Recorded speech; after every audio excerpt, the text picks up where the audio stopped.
Good morning, students. Today we will talk about combination of resistors in parallel. We have already talked about combination of resistors in series. So in parallel combination, the resistors are connected in such a manner that their one end is common and the second end is also connected at a common point. So when this happens, that initial and final ends of the given resistors are connected at the same point, they are said to be in parallel combination. So let us consider R1, R2, R3 as we have considered in series only. Let there be a potential difference. So whenever a potential difference is going to be connected, a current will flow in the circuit. Now you know that in series combination, the same current used to flow in each and every resistor. Now here you see, this current now has got an option. It has got three paths before it. And now your current is divided into three paths depending upon the value of resistor.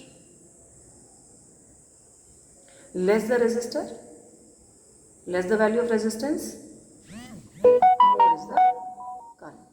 So let us consider I1, I2 and I3 will be the current flowing through the three resistors.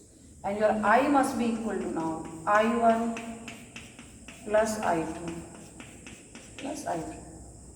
So current will enter, say at this point, will divide into three parts. Again will come and combine over here. See there, now it is a single combination over here. And I current will flow through the circuit. So you can see that current is going to become different in three branches. But you can see the potential from the figure itself. Potential remains the same. So this is the difference between series and parallel combination. In series, current is same, potential is different. But here now in this case, current through each branch will be different. Potential will remain same. What shall be I1 equals to according to Ohm's law?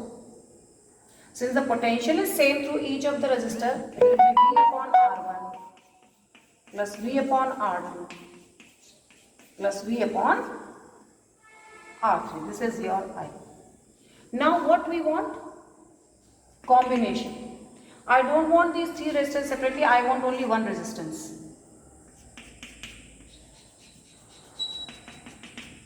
Say R, P. Indicating parallel. I want only one resistance RP. So these three are not here, only one is here. So whole of the current will pass through RP and the potential difference will remain V. So I will be equal to now V upon RP, which will be equal to V upon R1 plus V upon R2 plus V upon R3. This is going to give me 1 upon Rp is equals to 1 upon R1 plus 1 upon R2 plus 1 upon R2. This will be the resultant resistance in parallel. So what we have concluded is that in parallel combination, current through each branch or each resistance becomes different, whereas the potential difference remains same. In series combination, it was the other way around. The current through each branch remained the same, but the potential across each resistor was different.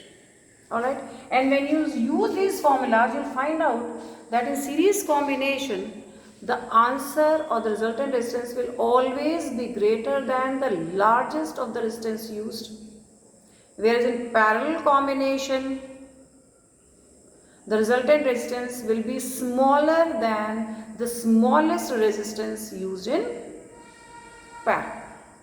So this is about parallel combination of resistors.